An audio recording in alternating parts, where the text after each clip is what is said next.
coined the term lore core. We have now one of the inventors of the norm core next week. This was my introduction at the end. But anyways, in any ways, we have a fantastic guest here, and there's a funny story to it. So Emily Segal, I've been following your work and have read your book, obviously, and it made me laugh many times while reading it, but like with an intellectual wit, and that's very rare when your like intellect is triggered in a way that makes you laugh, and I think that's kind of the most beautiful way to laugh. But when I approached you, I knew there's a Berlin connection, but I did not guess that you would be in Berlin. So I thought, okay, worst case scenario is she will be the only online lecture here in this whole thing, which is not supposed to be the case. And then last week, you wrote me, well, could I do it also in persona because I'm in Berlin? I was like, yes! So I'm very, very excited to have you here. Emily Segal is an artist. She's a writer and a trend forecaster, actually based in Los Angeles. And we're lucky that you're here in town because of a birthday of a friend. And you're the author of the novel Mercury Retrograde. So if you guys haven't read that book, do get it. It's brilliant. It's a book promotion. Last week, The Extreme Self and The Age of Earthquakes. This time, it's Mercury Retrograde. Oh, I forgot to tell you, you good? Yeah, a brilliant reflection on, I don't know, creative life, corporate life, the struggles in between, and what the stars have to do with all of that. You co-founded a couple of like trend forecasting, for lack of a better word, agencies. Currently it's Nemesis Global, and both of your partners are actually also in the room, so welcome to you too. And you also founded Deluge Books, I hope I pronounced it correctly. And you were one of the founding members of K-Hole, a trend forecasting agency or group or an art collective somewhere in between that made a lot of noise already a couple of years ago and being very present. So having you here is fantastic. Having, again, also kind of a meta view, someone who is in a way both in the mediation of things, but also in the actual artistic practice, and I think that's brilliant for the students to see. That said, please all of you a warm applause for Emily.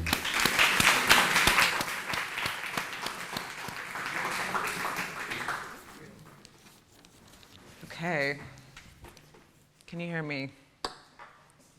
Yes, loud and clear? Okay, thank you so much for that beautiful introduction. And I'm really happy that it turned out that I get to be here with you in person. I hope that, in contrast to Schumann, this is as abrasive and disturbing of a tone of a talk as possible. It's actually, in a way, a full circle moment to be here talking about my practice and my career, because it really began for me in Berlin. So, Emily, before you continue, yes. So bad, but I was told by my technical team, can we put the microphone more in the middle? Sure, can someone? Because then we have a perfect recording also for our online audience. Sure.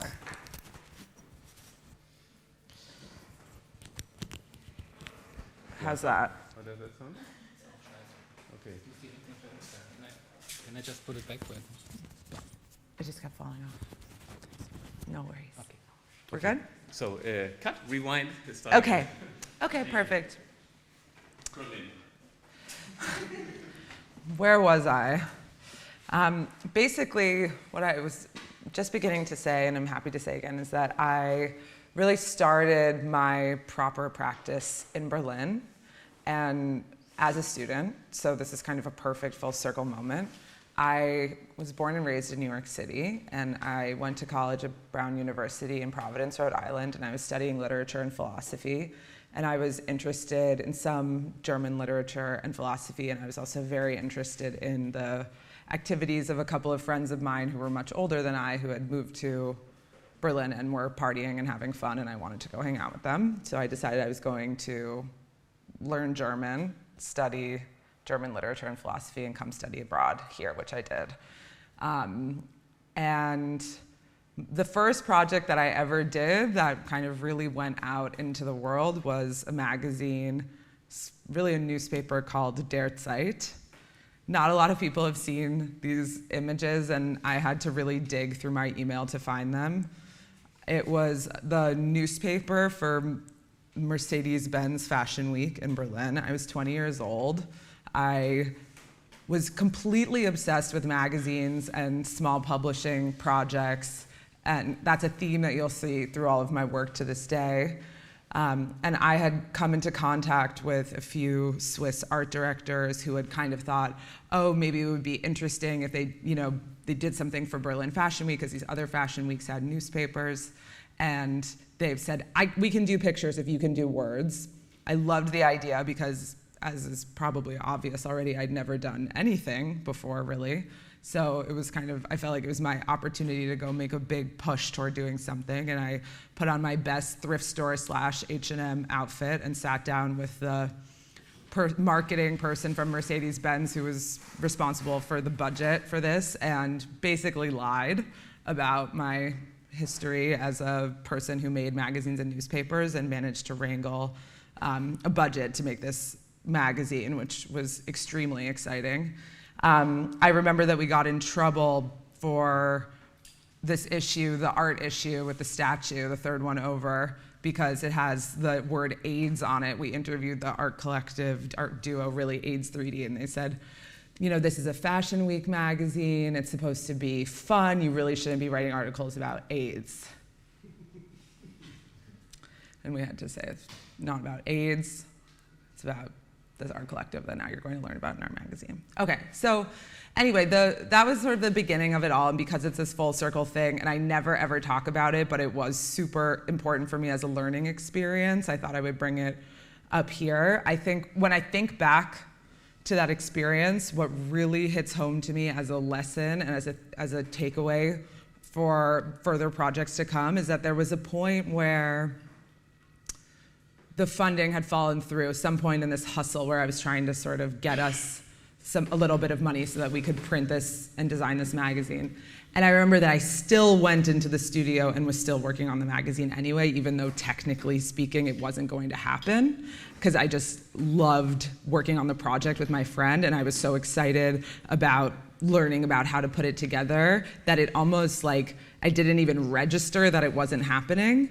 And in subsequent years, when I would get into really tricky spots with different projects, which still happens to me all the time, I kind of think back to that moment where when something is so much fun for you to do, and of course, like the aesthetics of this, I recognize are kind of like ridiculous and very obviously outdated at this point, but I was extremely excited about them at the time and thought that it was the coolest thing in the world. When you have that feeling about something and you want to keep working on it even when the world is telling you that it doesn't make sense and it shouldn't happen, like that's when you can really find the momentum to make something really, really good. And so it was a super important formative experience for that reason. And so I always kind of look back fondly on these ridiculous magazines that are probably fading somewhere in my dad's storage unit, but now you get to see these slightly blurry screenshots. So today I'm going to talk to you about the shape that my career kind of took overall, with a little bit of a focus on the main projects that have been sort of the headline of that for me. The first one is K-Hole. So these are a couple of photos of me from that era. K-Hole was a trend forecasting group and art collective that I founded with 4 other friends. And when I say that, it's a little bit of a fudge, because actually the 4 of them with another friend kind of started talking about the idea for about a year before I was formally in the mix. But the project didn't have a huge amount of content when it began. It was really just like when a friend of yours would say, wouldn't it be great if we started a band? And the band was called K-Hole. And everyone was like, we should totally start a band called K-Hole, and we should do trend forecasting. And I remember that for a year, the only trend that any of those people could think of was wearing braces. So they were like, people are probably going to be like really into wearing braces, and then it kind of stalled there. But I remember feeling insulted that I hadn't been asked to really like properly participate in the project.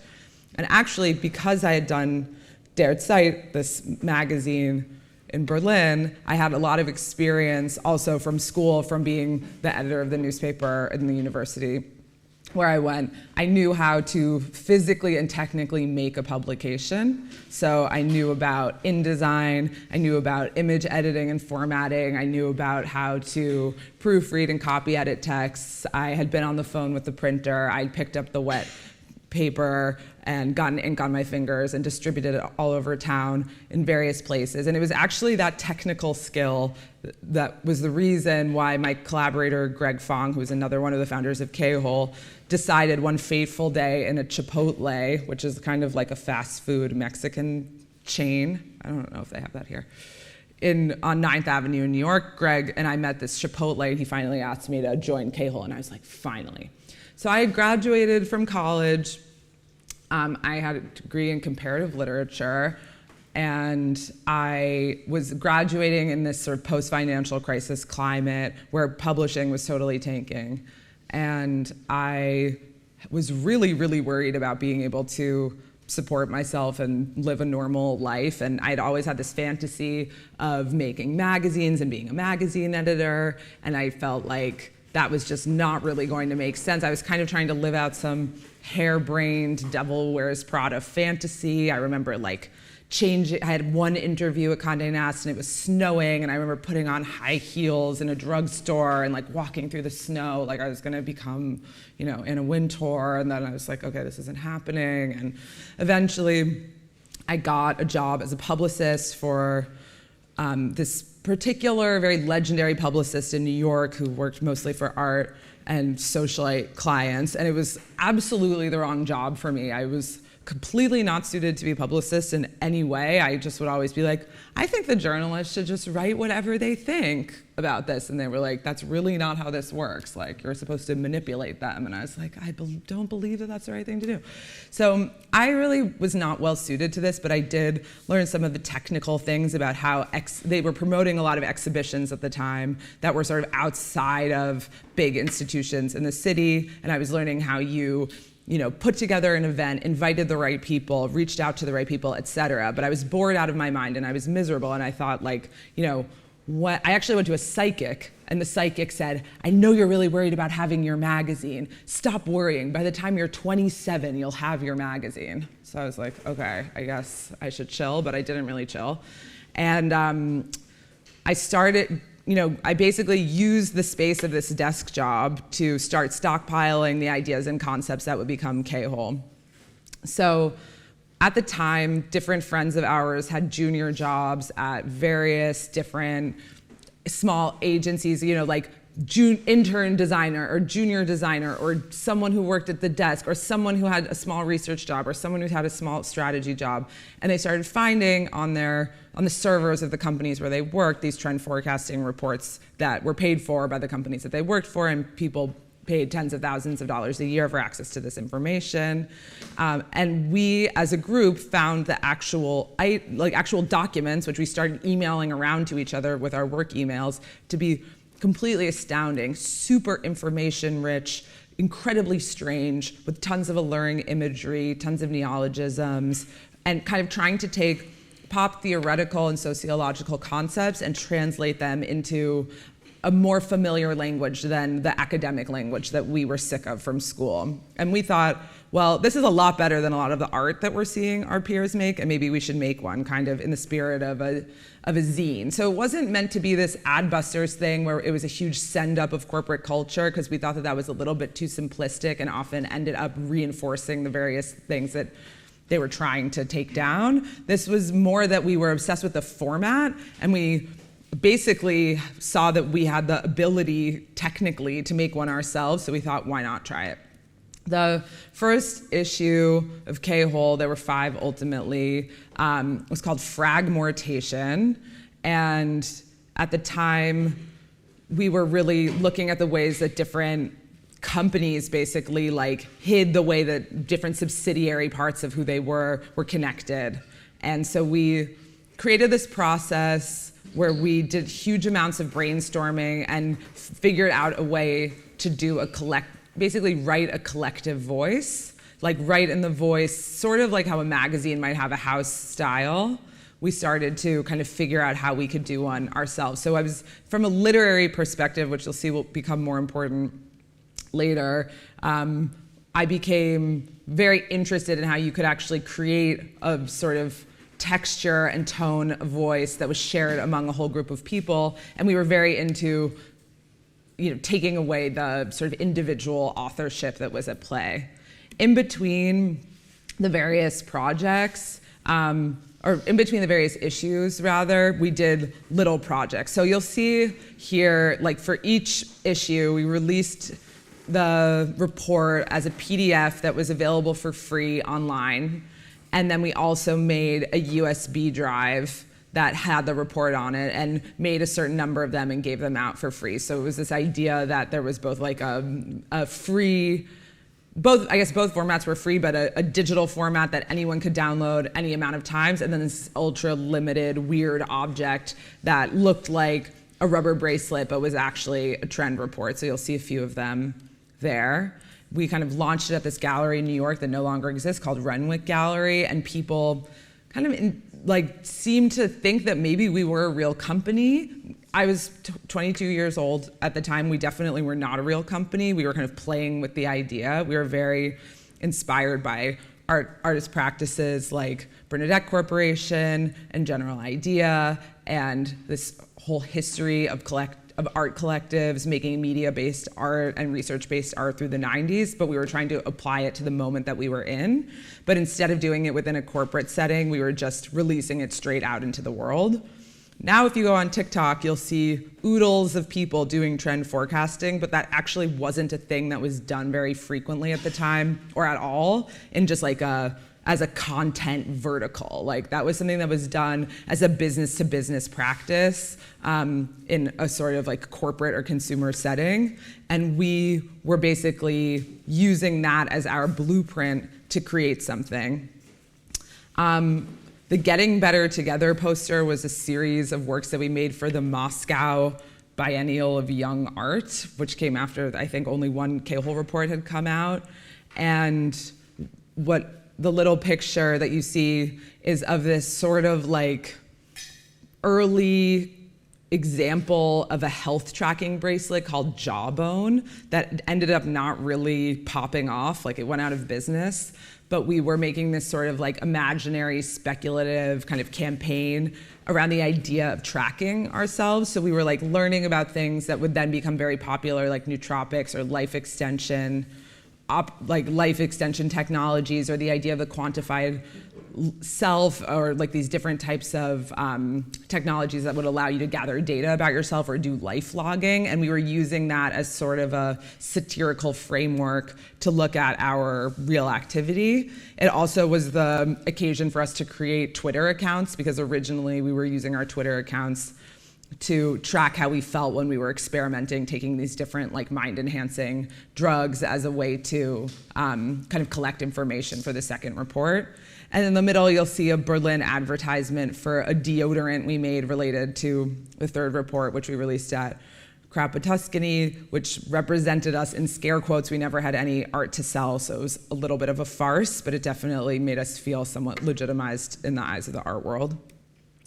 One of my favorite reports that we did, there are only 5, so how am I picking favorites, but is this one, the brand anxiety matrix. So the thesis of this report was that the job of the advanced consumer is managing anxiety, period. So we were trying to look at different ways that different forms of consumption could help people manage anxiety and uncertainty. And we broke down the concept of anxiety into these axes of legible, illegible, chaos, and order, which is detailed in the report. You can still download all of these reports, by the way, at kholetrends.net, and they're relatively easy to find if you're curious.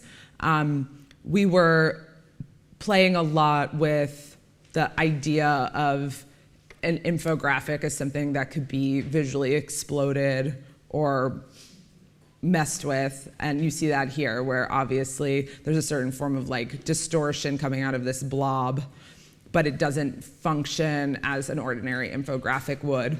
The other like deeper reference to this is that I had a day job at the time at a branding agency in New York called Wolf Olins, and one of the other members at K-hole did too, and this multicolored blob was something that he had worked over in a different form for a client project over and over again as a piece of design work, and it got kind of imported and distorted. The reason why I bring that up is to explain how there was this very interesting sort of dance going on where we had our day jobs where we were kind of being trained to do this interesting, very specific trade, in my case, brand strategy and trend forecasting, in his case, like very high level identity, logo, and brand design. But there were so many issues with the way that the real topics were being looked at in a corporate setting, a lot of, I guess, what you would call now toxic positivity, among other things. And I was always being asked to explain these trends that I just intuitively understood through a process of pattern recognition with like a quote from the New York Times, even though I thought that that was kind of bullshit. And then in the context of K-hole, I was free to express the actual true spirit of what we meant. And it always came out way better in that format when we were freed from this quasi-pseudoscientific way that corporate settings ask you to kind of justify your insights. There's also, trend forecasting is obviously, as we all kind of intuitively know, kind of a fake thing, i.e. it's not really like a real industry with a very clear history. It's a bunch of different practices that can be kind of loosely lumped together under the heading of trend forecasting. And and there's a sort of like fundamental philosophical issue with trend forecasting, which is that if there's tons and tons of data that very clearly and definitively backs up what you're saying, it probably has already happened and it's not going to happen in the future. So there's always this dance rhetorically with trend forecasting where you're trying to figure out how to make something convincing and explain why you think it's going to happen, but you also don't necessarily have the same types of evidence that you could use in another piece of expression. Okay, so this is the deodorant that we made, and this is how we kind of linked these media projects in the form of the PDF reports to more physical objects that took place in art context. So obviously, there's a pretty clear link between anxiety and the need for deodorant. And so we decided to make our own deodorant, and we designed a particular scent. We collaborated with the fashion label Eckhaus Lada, who were our dear friends and studio mates for years. And we created this very expensive, highly conceptual deodorant that then was for sale in the gallery. And the curator, Hans-Ulrich Obrist, said, $50 for deodorant is very expensive for deodorant, but very inexpensive for art. And so that was just one of the ways that we were kind of traveling among these different domains. K-hole as a group is best known for coining the term normcore, which happened in our fourth report. So up until that point, we were really enjoying this collaborative process, making and distributing these reports. Each one took between 9 months and a year. I would have nightmares where like my idea of God in the form of some sort of Hollywood celebrity would sort of look at me over a desk and say, why is it taking you so long to produce another report? I always wanted us to go faster and faster and faster.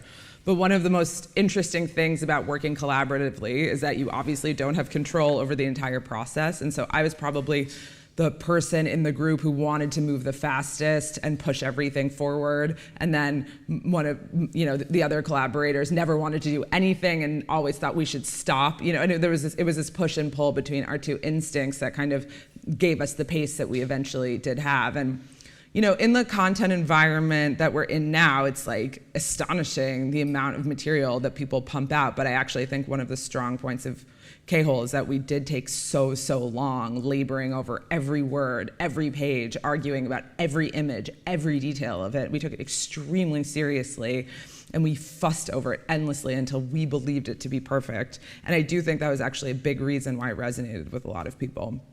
So after the third report, I was still working at Wolf Olins in New York doing brand strategy, and I was briefly put as a strategist on a project for an online magazine called Refinery 29, which you may have encountered from time to time. And in Refinery 29 ended up as this sort of like very like big sort of general women's interest online magazine, but it had started out as this ultra indie guide to very niche retail in New York.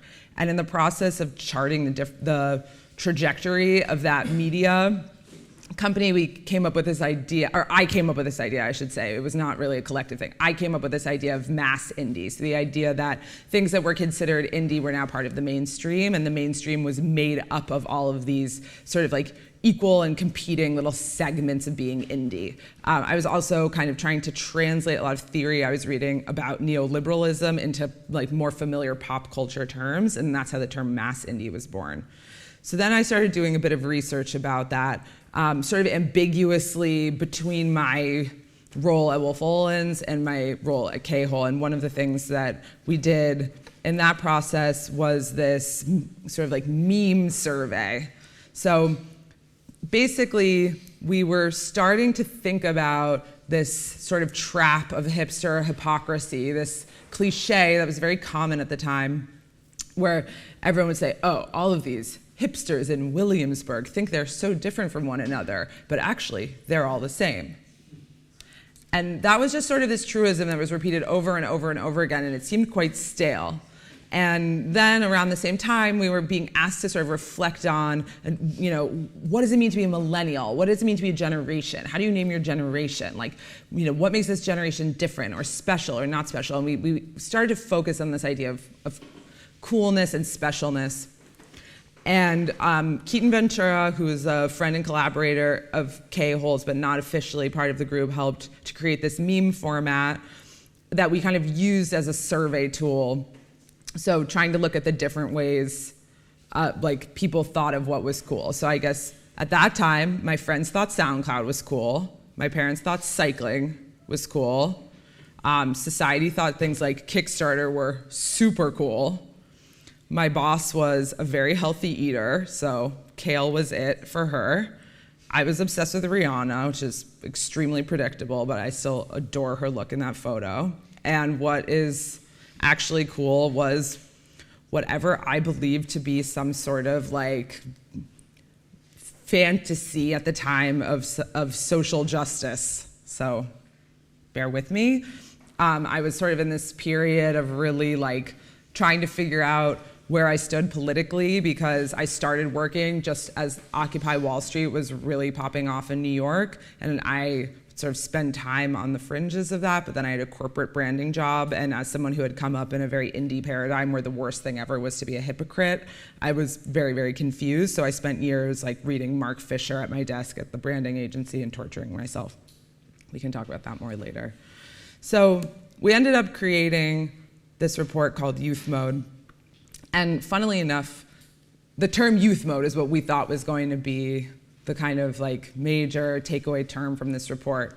Normcore was just a smaller part of it. These photos are from a trip that we took to Sao Paulo, where we were collaborating with a branding and research organization there called Box 1824, and the 18 and 24 in their name spoke to the age demographic that they were best known for reflecting in their research and reports. It was extremely interesting to meet our peers doing this type of work in Brazil, because it was a much more like interdisciplinary, intellectual, and kind of artsy thing to be doing there than it was in the States, where there was this sense that there was this much stronger divide between doing corporate work and artistic work, and we had a very rich collaboration with them.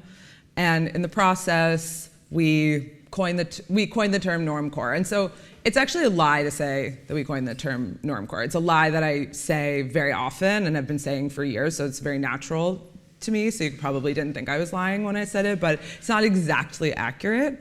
Normcore was a word that was uttered by a friend of K-Hole's, Nick Lala, in a group where we were going over these and creating more of these memes. And then it actually had one instance of existing online up till that point, which was in a webcomic called Templar Arizona, created by a graphic artist named Ryan Estrada.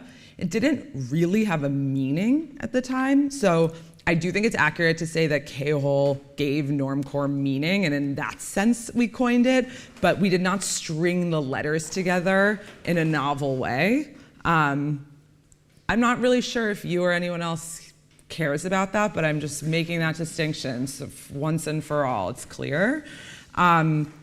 What happened is that we were kind of trying to think about how to break through this stalemate of everyone's trying to be so different, but they end up being the same. And we started to think about what it meant to feel anxious about how special in particular you are in an age where social media was rapidly changing, the ability to pick up these cultural markers that had been labored over in previous generations was now super easy, and identity all of a sudden seemed much more flexible. And we started dreaming up a mode that we called normcore, which had to do with the maximum ambiguity, maximum code switching, and the ability to kind of get into any situation that you wanted to be in and be taken seriously or be able to get down with those people. So there were some aesthetic ramifications of it in the sense that there was some part of it in which we were interested in fetishizing normality, but only insofar as we understood that there was no such thing as normal, because it was all about getting into all these different contexts wherever you were. We also had a different thing in the report called acting basic, which was about kind of trying to get out of this trap by being as simple and plain as possible. And we kind of detailed how that didn't quite work and it just replicated more of the same problem. So we were kind of lucky at that point because we were getting some really, really nice write-ups and different press coverage about the project. So when a journalist from New York Magazine came and said that she wanted to talk about normcore for The Cut, which is part of New York Magazine, which has become a much, much bigger thing since then, but at the time was just a blog, I thought it was cool. We had an interview. Afterwards, she said they're kind of misinterpreting it. They're making it all about personal style. They want to go do a street style shoot. Do you want to come on the street style shoot? I was like, I'm not coming on a street style shoot. I don't know what you're talking about, but I can't be bothered to try and correct kind of this idea of what the thing is, in part because the report, if you happen to read it after this, kind of goes into the idea of how being misinterpreted can be an opportunity for connection. So we thought this is exactly what we wrote about in the report, and we can't be too strict about what it means. That's another lesson. You really don't get to legislate how your work is received, and the sooner you can start trying to surrender that need and to kind of release it, the happier you will be. It's a kind of mixed bag of results for everyone in that process, obviously. But basically, the article for New York Magazine went extremely viral for the time that it was in, and it became this huge media story. There were thousands of articles about it globally. It went on for months. It was talked about by major journalists, celebrities. It was written about critically. It was written about in terms of the art world. It was written about in its stupid, silly version and in its deep, sort of more complex version. The entire thing kind of went on and on and on. It was extremely flattering. It was super exciting. It was totally freaky and humiliating. I felt like we had been working really hard on trying to create this sophisticated art practice with all of these very arcane references, and then the thing that we were going to be best known for was just this like junky, crappy meme that wasn't even about the thing that we said, which was very strange and kind of quite puzzling at the time. But it also brought a lot of opportunities to our door.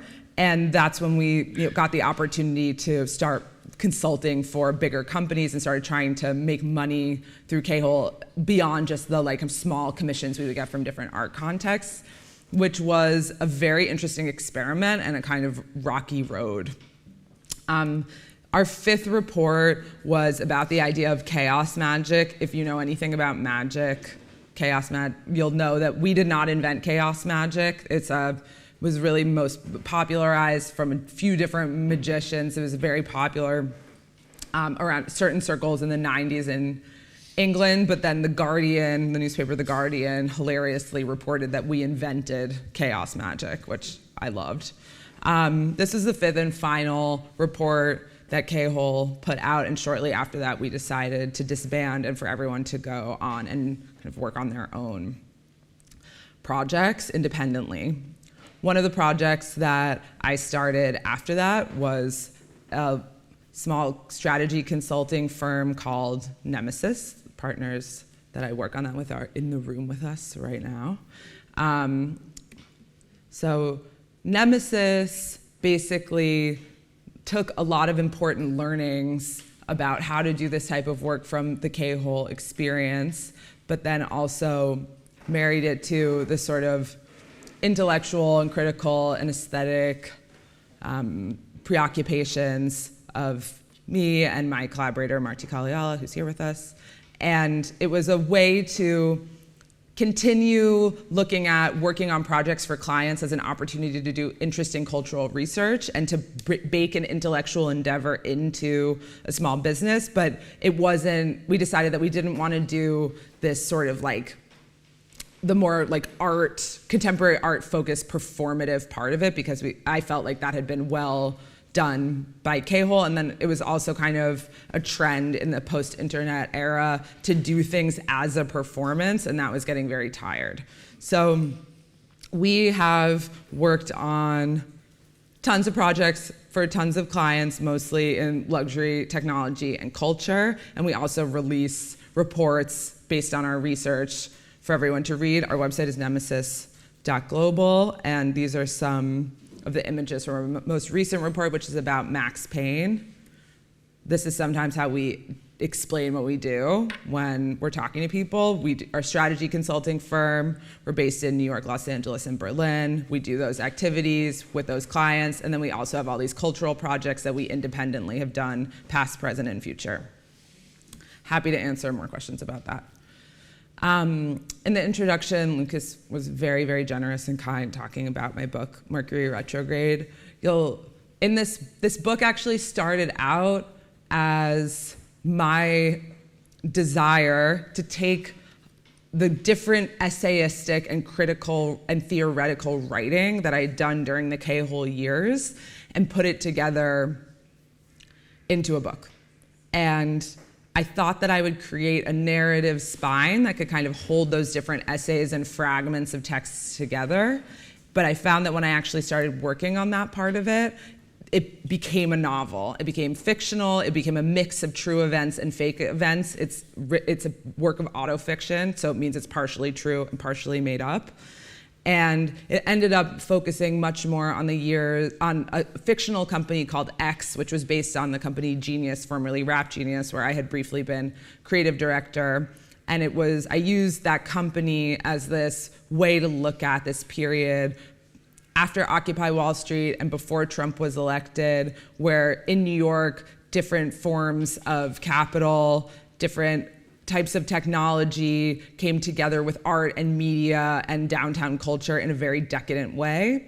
And I used my own character, mixing things that had really happened to me and things from my biography with things that I created for the book to sort of play out the physical, personal, mystical, metaphysical, and other effects that very decadent combination of forces created. I had worked on this book for 5 years. I moved to Berlin, and I was working on a book, and everyone was like, oh, great, I hope that's going really well. And for a while, I wasn't sure if it was going well. I'd never written a book before. I had no idea what I was doing. I was kept writing and writing and writing. It didn't really seem like anything was happening. Everyone was treating me like I was completely losing my mind. I went from, being like this sort of girl boss in training with jobs to being by myself in Berlin, thinking about my little people in my little world in my little head. And it was a very difficult transition. I was really, really doubting myself. Eventually, I got connected to an amazing editor who had extremely helpful thoughts about how to start taking all of this writing that I did and put it into a form that could ultimately become a novel. And it started to take shape quite quickly. After that, I was really lucky to get a great literary agent in New York, and I decided that I wanted to go through this process of trying to get it published by a major publishing house. I think that after doing all these indie and DIY projects with my friends, I wanted to be validated on that level, I suppose. And I had a pretty good response from the publishing houses, although one editor told me that she didn't like the book because the Emily character had an unresolved relationship with capitalism. And then another one said, oh, wow, this book is so quirky. I just went down a rabbit hole on Goggle learning all about normcore. So I didn't exactly think that my book was reaching the right audience, but I was still pursuing the process of trying to get it published. And it was going okay. Literature is a very, very slow industry. They sort of act as if it's snail mail, even when it's not. And it was right around when COVID lockdown happened that my book was out for consideration with a bunch of indie presses. The economy was crashing. It seemed quite likely that a lot of those presses were going to, go through financial hardships and have to apply for the same small business loans that I was applying for. And I started thinking, I wonder what it takes to actually start a literary press. And those are my famous last words. I ended up recruiting two friends of mine who had also written books in the same period as I had to start this literary press, Deluge Books, with me. All of a sudden, the process went from something where I was trying to be assessed by a gatekeeper and kind of get this sort of affirmation from this traditional industry that I was a good writer and that I was brilliant and good and my work made sense. And that never really was working for me. It didn't have a lot of momentum and it didn't really compute. And then as soon as I went back into this modality of creating work with my friends and really looking at it as an artist project again, all of a sudden there was tons of momentum and joy in the process. So we started Deluge Books.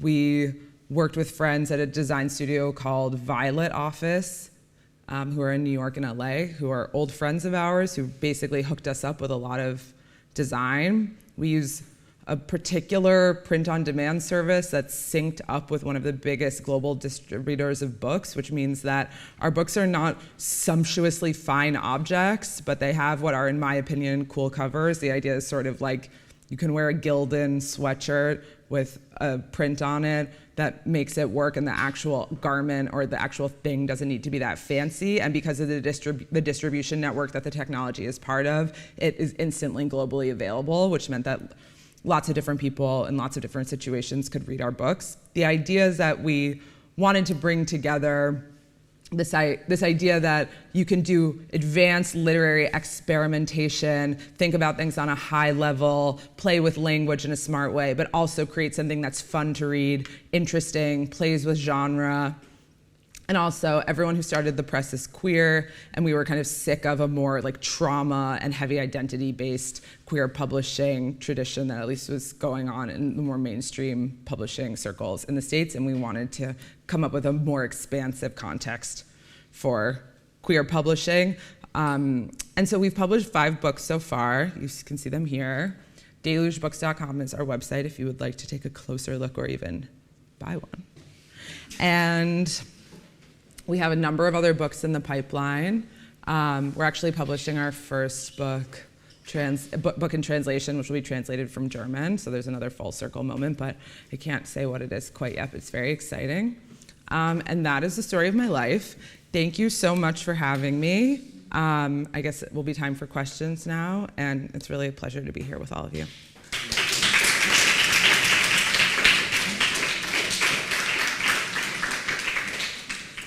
So much, Emily.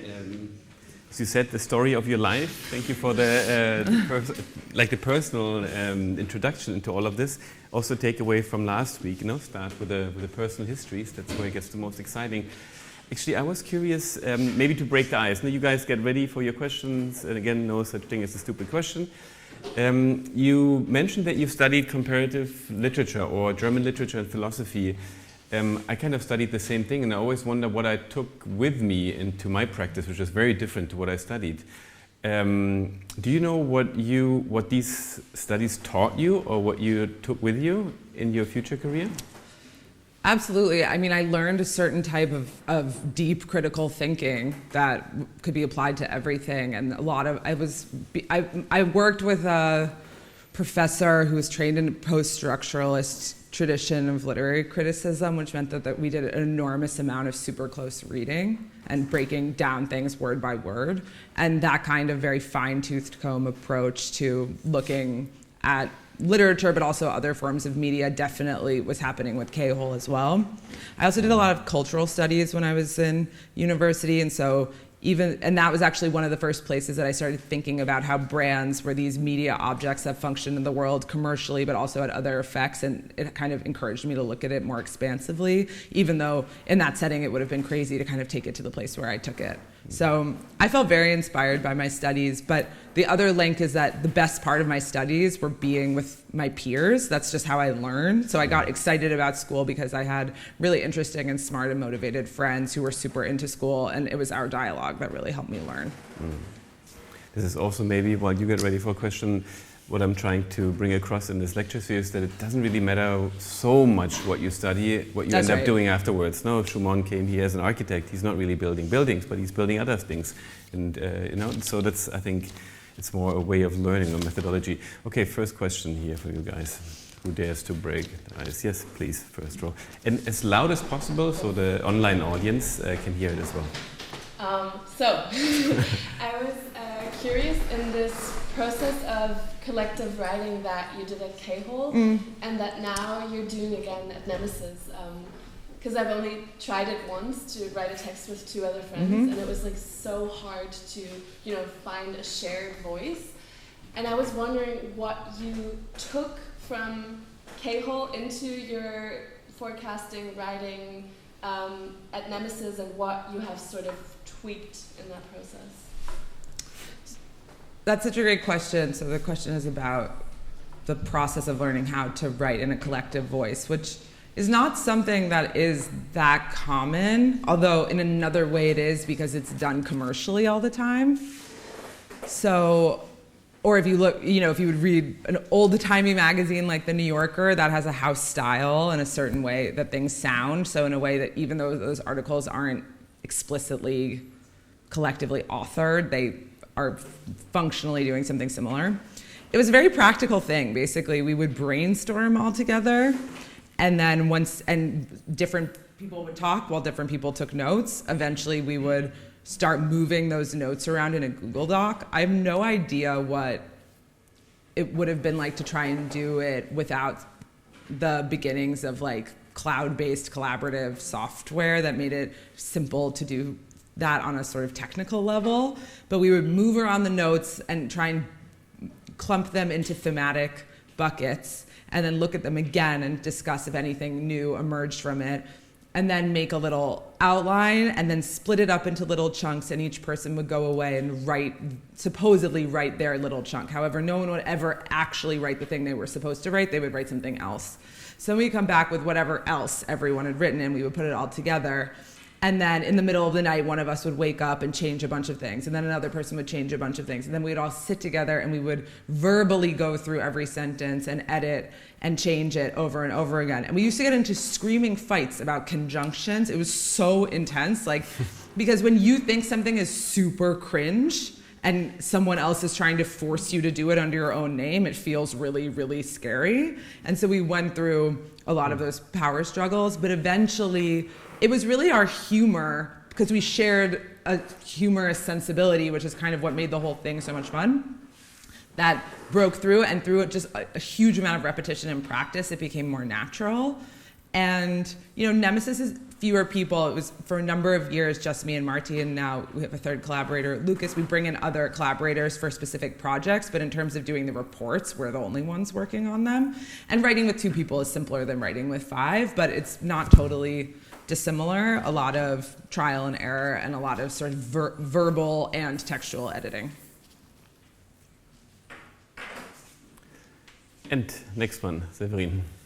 So I'm curious, with you having founded the newsroom, which seems to be a very analog format of publishing, and then I think one example from your work that you didn't mention was, I think about 2 years ago, you were one of the first who used the platform Mirror to crowdfund your new novel, which was an NFT-based way to do that. So how do you deal with, on one side, being at the very forefront of new technology, new media, new opportunities coming up, and using those to fund your creative practice or do something, versus something like the use, which seems very anti-cyclical in a way when it comes to the evolution of technology? Well, I really appreciate the question, but also totally disagree. We do publish print books, but the way in which we publish print books through this print-on-demand service that's globally distributed has only ever been possible in this exact historical moment, where it's possible to upload files to a digital system that can then print and distribute them based on the demand and sort of process the orders that are coming in through all these different formats and get them logistically from point A to point B. So actually, we're really taking advantage of the fact that it's easier than ever in the history of the world to publish a book. The fact that we make a physical paper book is because we love them. And because it's a special intimacy to be with a book. It's beautiful to have books that you cherish and collect and can keep over time. And obviously, it's good to get off of a screen. However, we also do multiple formats for each of our books. So you can buy everything as an ebook, you can buy everything as a PDF, and there will be more formats in the future as we sort of get a little bit beefier. In terms of the crowdfund on Mirror, which was a really, really cool experience, and I could spend hours talking about just that,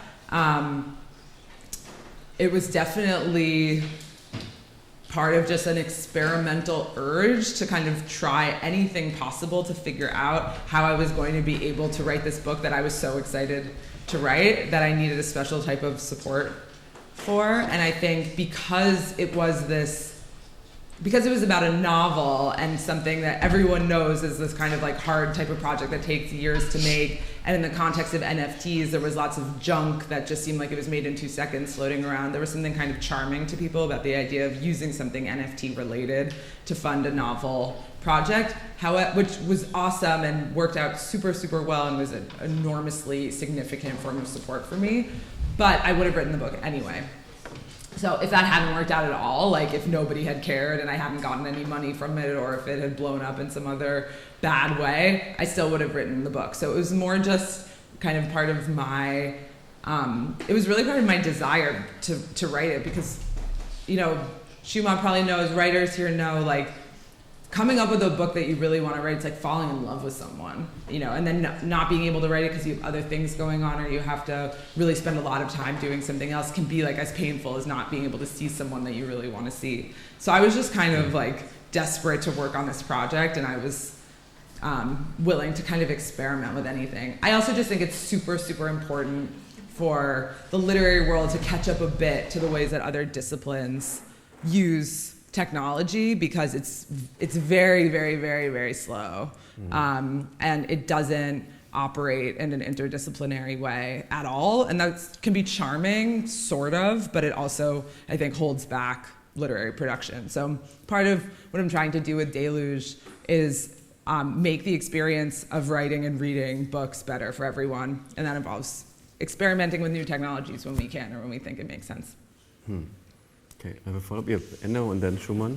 I'm just interested, like, it seems like you have this fine practice of immersing yourself into cultural context, like digital context, or like contemporary cultural context, and at the same time being in this hermetic space of production and like knowledge production and so on.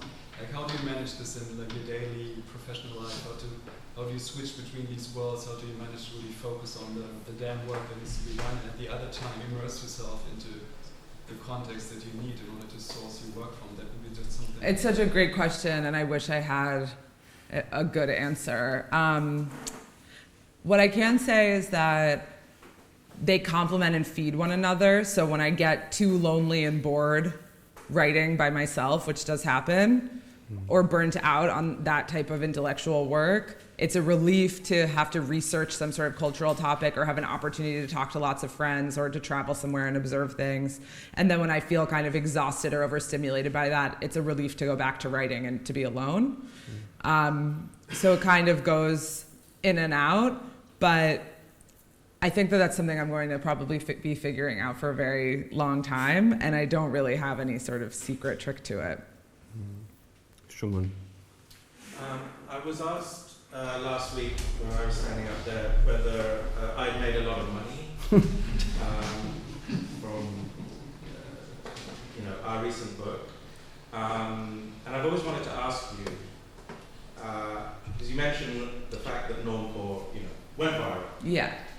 And my understanding is that Normcore as a trend, as a kind of cultural moment, made a shitload of money, but not necessarily for you guys, whether it's from The Gap or whoever. Somehow the phenomena got so, gained commercially, but that, I love the story, the fact that, you thought Youth Mode was going to be the right, the sort of viral mimetic thing, but then this other thing branched off and becomes the thing, which in a way is also a lesson, about how impossible it is to strategically plan virality. Or That's right. Kind of like mimeticness or mimetic resonance or something like that. But yeah, and it ties into, I guess, the first question about collaboration. I sort of touched on this last week.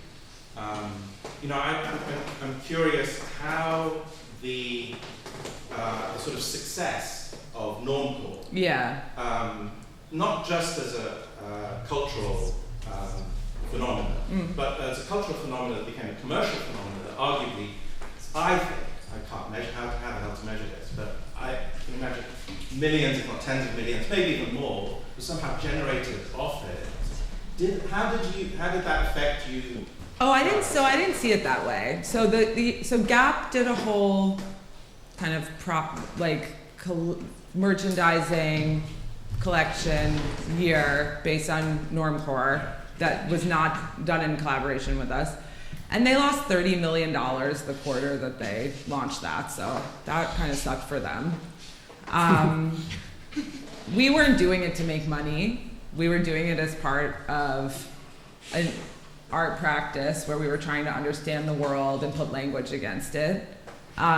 We did get consulting work out of it, and it helped us build our practices that do support us. And it was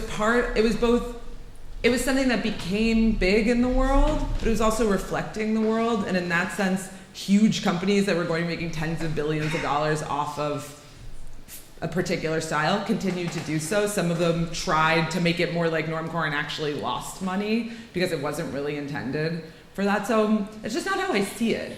I think that there is a difference between something having this like huge amplification in media and it then becoming something that gets filtered down into all these different attempts to make it part of different commercial projects. Like, just because it had this sort of ability to replicate itself in culture doesn't mean it has like a true deeper connection to those dollars. So I think it both did and didn't make money for people. It both did and didn't make money for us, and I see it as in a much more sort of like dispersed way as part of a much larger moment. I personally don't think Balenciaga's Triple S sneaker wouldn't have happened without. Well, Balenciaga's Triple S sneaker wouldn't have happened without Marti Caliella, but that's a whole other story for another time. So there's two questions, eh? There's one over here and then you two. So, yeah. Before coming here today, I tried to do like a little background check, and I saw. What do you think? Is it safe that I'm here? It's all good. Okay, yeah. And I saw that you were the first creative director for Genius. That's right.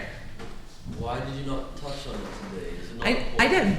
Oh, you did? I did, yeah. So I didn't talk about it at length, but the book Mercury Retrograde is about a fictional company called X in the book, but in real life, the experience that I was drawing on was my experience being creative director at Genius.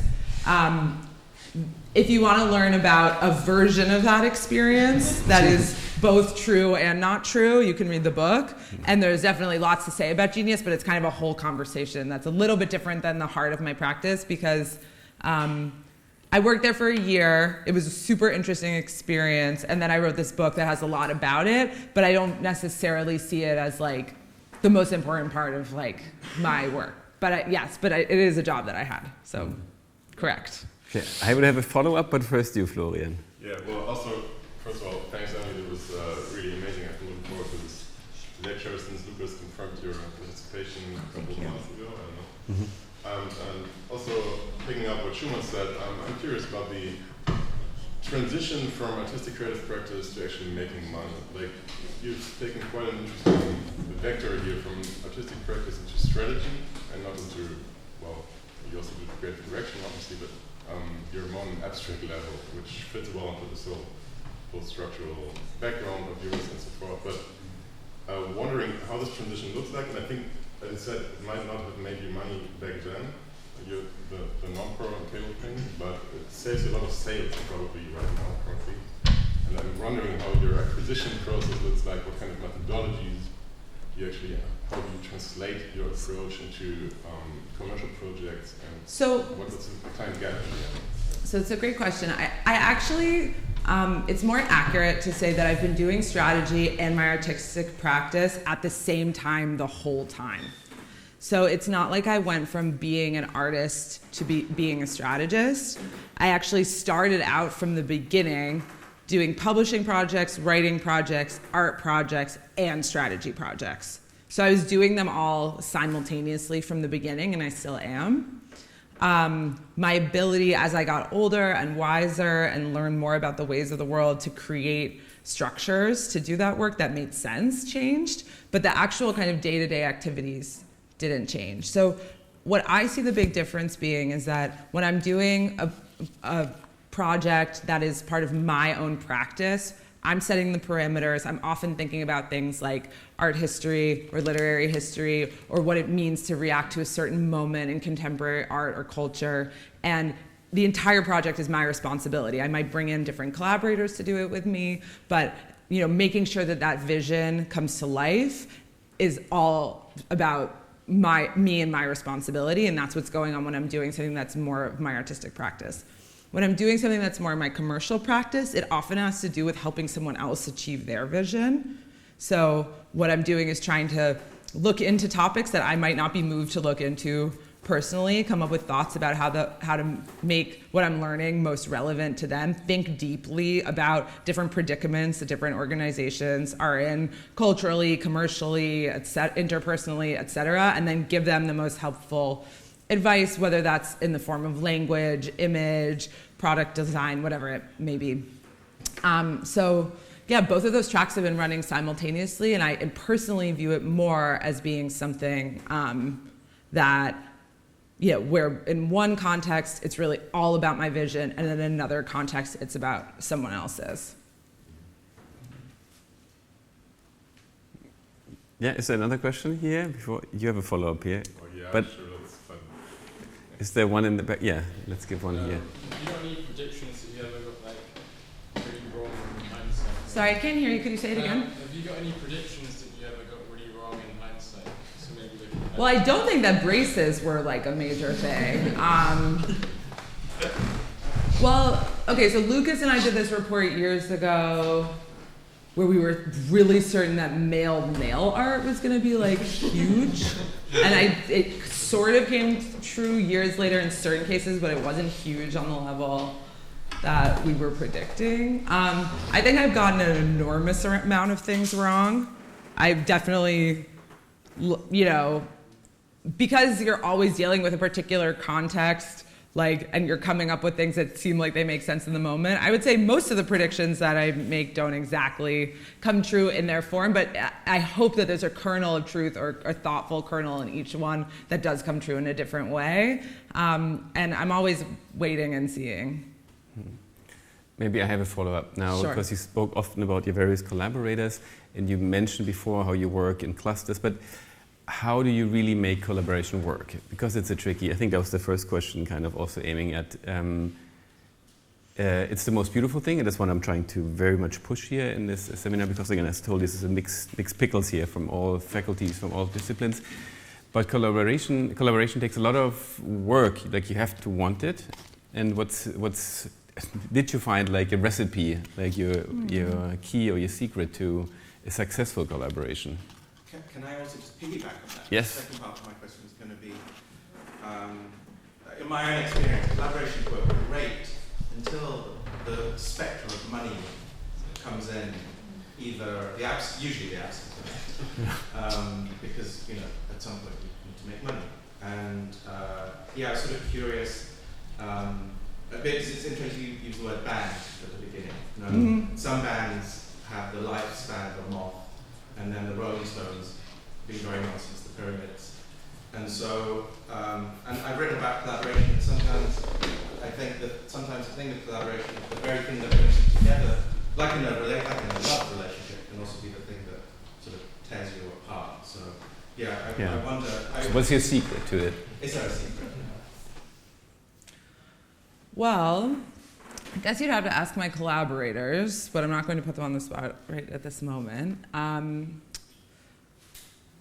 For me, my best and most long-lasting collaborations have arisen very naturally from the conversations that we were already having in our friendship, when it had no framework whatsoever and there was no sense that it was going to become something. It was just like we shared a fascination with a certain topic, we were obsessed with something in common, we were going through something in common, and over time it was like that conversation got bigger and bigger and it became almost something that we shared, like this, had a life of its own. I think that collaboration is super challenging because for so many reasons, but of course it just requires you to pay like an enormous amount of attention to the people that you're working with and stay super emotionally and intellectually attuned to their stuff and your stuff, and be very aware of the things that get in your way or the things that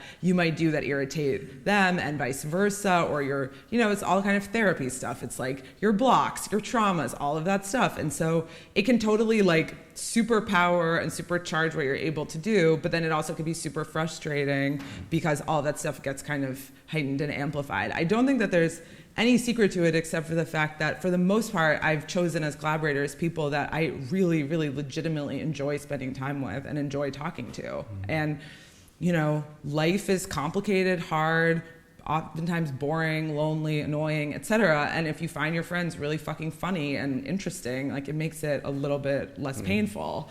And so that's kind of been my approach. Yeah. There's a question in the back here. Yeah, two actually. And you have to speak up in the back row, yeah, it's hard to quite hear. a bit. Maybe it's a little bit naive to ask that question, but in the very beginning you said I should have chilled, but I couldn't. Or some people told me I should have chilled, and maybe I should have, but I couldn't. And then I just asked myself if you think your career would have been the same if you wouldn't have been chilled. No, that's such a great question. It's something I can relate to, and sometimes being nervous or not chilling, and everyone's around you says chill, but then honest question, would you be here if you wouldn't have been just chill? That is such a deep and serious question that I really appreciate you asking, and I don't think it's naive at all. It's something I think about all the time. I grew up in a very achievement-based context where there was a lot of pressure put on me. I went to a very fancy private school in New York. It's like Gossip Girl-esque, except it was co-ed, no uniforms. No, that was the university that I went to, but when I was growing up, I was a different school than that, where it was extremely competitive, and the idea was that you were always supposed to be doing more and more and more and do way more than kids should really do.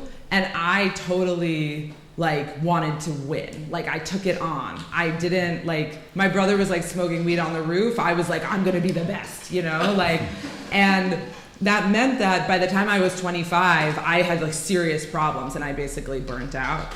And I had already been working super hard, partying super hard, acting, putting tons of pressure on myself for a really long time by the time I was 25. So I really wish that I had just taken more time to have a less structured life, and I think that my career actually would have been better for it, because all that meant is that then later, when things were more complicated and the stakes were higher, I had to learn all of the skills of self-care that you always have to learn and work on, but I had to do it in a kind of urgent, painful way. And I think that if I had gone a little bit slower, given myself a little bit more time, been able to just say been able to internalize the idea that things were going to happen without me having to move heaven and earth, and just had a little enjoyed the fact that I was young and living in New York and wanted to just party and talk to people, and not thought that was stupid and not enough. I actually think that it would have made my career better. So it's a super important thing to work on. Obviously, I am an intense person who works hard, who likes to make things happen. I'm not trying to pretend that my career would be the way that it is if I wasn't like that. But then that means that the challenge for me is figuring out how to be kind to myself, how to be soft, how to not work when I'm not supposed to work. And whatever it is you're working with, whether you're lazy or crazy or whatever, you're gonna have to work with it over time, and you're gonna have to figure out what like strategies help you kind of feel okay, because it's a marathon, not a sprint. So it's an amazing question. I really appreciate it. And a question here and then there. My question was in a completely different direction. Sure. But your dream was to have your own magazine. Thank you. So I was asking myself why it was never an opportunity or like a possibility for you to just become an editor-in-chief of another magazine you would like. So I guess I could have become one of one that I started, but I didn't feel like at that time I could like support myself working in that industry, because after the 2008 financial crisis, publishing jobs in New York paid super, super, super low salary that you really couldn't live on. So you had to either do a lot of different jobs at the same time or have another form of support. And I didn't have that. I wasn't getting money from my family. It was really kind of on me to make sure that I kind of could take care of myself and feel okay. And I didn't want to like struggle to be a fashion editor. Like it seemed kind of contradictory. And I really do feel like I got to express all of those urges and desires through creating K-Hole and through creating all the projects that I did. And it was actually cooler than a magazine, in my opinion. So it all worked out. But it had to do with the sort of economic and cultural situation at the time, where it was really the moment when media went from an industry you could kind of really have a career in as an adult and support yourself to what it is now, where that's much, much harder. And it was right at that transition point when I was beginning my career. And so you had another question, no? Yeah, I would like to go back to, you mentioned that you were many times wrong with trend forecasts. So I wonder, is that are you constantly wrong from time to time, or is it something you get better in, and because you probably discover a pattern of trends, or? That's a very interesting question. I think that one will always have certain topics or areas where you just kind of get it better, and others where you're stretching more to figure it out, because certain things you're just interested in. So if you're super into cars, or you're into a certain type of music, or you're fascinated with a certain type of thinking, if someone's asking you about patterns in that, you don't have to struggle so much to come up with what you think, because you've already naturally been thinking about it, and that makes it easier. So I generally feel like there are certain topics where it's easy for me to just think through those types of ideas, and other areas where I have to do more work. And usually when something is natural, it's better. But I was also kind of joking around a little bit, because I think it's super, now that trend forecasting has been something that people talk about more, I think it could be taken a bit more seriously than it ought to be. It's something that I think is a very, very interesting framework for looking at the world, but it's speculative. Like, you're coming up with something as an idea about the future, and it's kind of unsteady in that way. Like, you know, you're never going to be 100% right. So I always like to talk about how I'm wrong, or I don't get it, to show that, like, I don't take predicting the future seriously in that way. I take it seriously in terms of trying to do a good job to answer the questions that my clients or collaborators might have, and really help them get what they need. Like, I'm not just like, oh, I don't care, I'll tell them anything. I want to give them a good answer, but I'm just aware of the epistemological limits of how much we can know about the future. And so when I joke about it, it's about that. And how about, I'm curious, what, like, your sources of information or inspiration for when you do these trend forecasts, or when you're writing, even maybe picking up on your title, Mercury Retrograde, and you mentioned already one like the seminal moment in the book, in the novel, is where the autofictional Emily goes to see a reader. So how about these like alternative ways, forms of knowledge, such as astrology or the reader? Is this just a joke, or are you like what forms of knowledge do all come together when you kind of work on your pieces? Because I'm totally into it, by the way. I can tell. I actually didn't know that much about astrology when I started writing Mercury Retrograde. I was interested in astrology in a basic bitch way, like reading in a magazine, like, you're gonna have a fun weekend. And I'd be like, oh, I'm gonna have a fun weekend. but I didn't know very much about it in terms of its deeper history or the ways that people really have translated all these ancient texts where different cultures at different points in history have had different ideas about what the motions of the stars and planets really mean about life on Earth. But I did study ancient Greek and Latin in school and had a lot of interest in ancient cultures and the classics, which now astrology is sort of like this layman's academy of the classics, where there are people who are really interested in astrology have actually learned ancient languages and translated ancient texts that hadn't been translated in the academy to sort of like learn about what astrology is. And that was happening, in my lifetime. So kind of as I got older and more mature, my interest in astrology and other esoteric forms also met the internet, also met these amazing people who were doing much more serious research about those things. And because I had learned in school how to kind of take in that information, I finally got to learn about it more deeply. I personally kind of have no hierarchy of the different forms of information. And I personally think a lot about astrology and different forms of divination, but I'm on my own journey with that and kind of learning how to integrate that into other forms of knowing. I'm obviously I'm a literary person. I love to read, and I like to read all sorts of different things. So that's obviously something that, major input for me is always really trying to bring together written sources with a lot of visual research at the same time to make sure, there's a lot of mood boarding and a lot of dorky criticism, and it's really important to bring text and image together in creative ways. But they're all kind of in just like a soup in my mind, and then they get kind of spat out in different ways as a disgusting metaphor with these different projects. Thanks. So maybe one last question from the audience, just looking at the time. Yeah. Last row. And very loud, I guess. Yeah. So I'm just curious, in writing Mercury retrograde, you mentioned that you had a bunch of different notes and that an editor came and helped you with structure.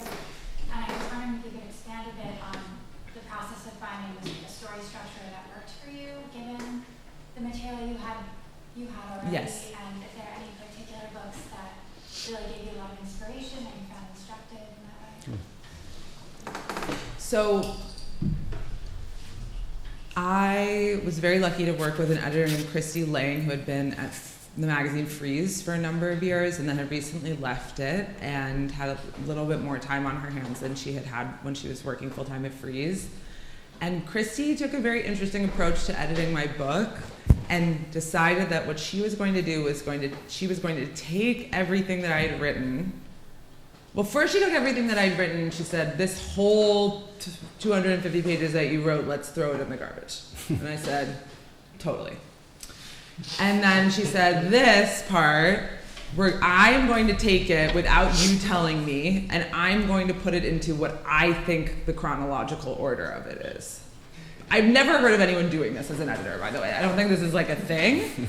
This is just her inspired and correct intuition and expertise about how to take the mess that I was giving her and turn it into something. So Christy took all of this writing that I had done and put it into what she believed was a chronological order. And in reflecting upon that chronological order, it sort of started to split naturally into a 3-act structure, but not in the conventional sense that you might see reflected in a lot of more normal books or films or whatever, but just a 3-act structure for the material that we had.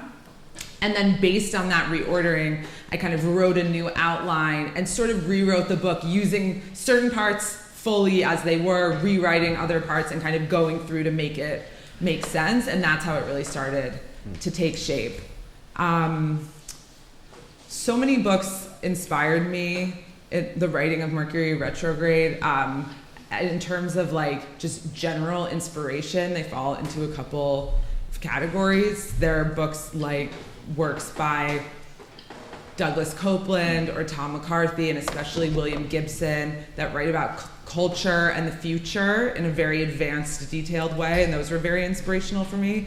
But in terms of emotion and style, sort of autofiction writers or poets writing novels, specifically Eileen Myles, Bernadette Mayer, who's a poet who wrote more experimental texts, and Chris Kraus were writers who were super influential for me. In terms of the structure of including this sort of mix of using basically this mix of different like document formats which are in the book in addition to regular prose, that's just sort of like part of the shift from literary modernism into postmodernism. There have been a great number of literary experiments where there's like a book within a book or an article within a book, and I always just thought that was really fun, so I experimented with it in my own way. It doesn't really work to try and base the structure of your book on another book, in my opinion. Like, I think that you can learn a lot about how books are structured, but it's really about the logic and the way of thinking that you then take and apply to your own material, and it's always going to be a bit idiosyncratic. And people, when they're trying to sort of fill out a structure based on something else, that's when it can feel really stiff.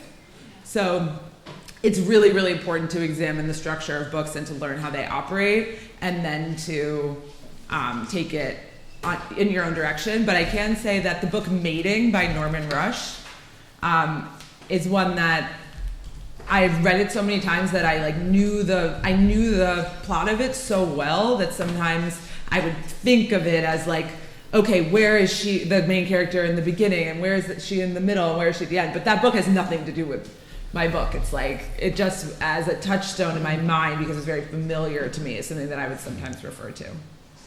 Beautiful. Before I come to my very last question, major takeaways. So this is our new exercise, as you guys know. So what are you taking home today? Who goes first? Who dares? Major takeaway. Minor takeaways. Who dares? The quote you wrote down. You can do better. Don't worry. I can go first. Yes. I'm not a student though, but... Doesn't matter. We're not. Yeah. I really like the quote that you gave from the editor on your book, Unresolved Relationship with Capitalism. I think that's a great, nice way to put it, and interesting. So, also adding to your maximum ambiguity, this whole narrative. Yeah, beautiful. I love that. Sorry, she was trying to answer. That was from an editor who was rejecting my book. Got it. But it's beautiful. I wrote that one too. Yeah, down too. Another takeaway. Yeah, I also got that in the beginning. You said something like, if the world screams, don't do it, you should definitely go. Yeah. Yep. Like success is an art form between mad creative work and self-care. It's a nice one. Okay, give me one more, this corner. It's okay to Yes. chill. It's okay to chill. Good. And you have one? And you should like your collaborators. I really like the quote about your friends being funny, making life worth living. Yeah. So thanks, I put you all on the spot and you did well. Thank you for that. Okay, so I have this generic question for all. It's always at the end. One day it will be a book only with a final advice. So no, last question is, last piece of advice for these becoming designers, architects, artists, and so forth and so on. What would it be? Learn at least one very practical skill that you can contribute to projects, whether they're with your friends or something more professional, that doesn't deplete you creatively. Amen. That's beautiful. So, a very, very warm applause. Thank you all for being here. Emily, thank you. Thank you. Thank you for having me. Thank you. Wonderful. Thank you again for making out here on a Monday evening. I don't take it for granted. And next week we'll jump to actually dance and performance. We have Chiani Del Valle here, who is a choreographer and dancer and director, and I'm also excited about this. Have a wonderful Monday evening.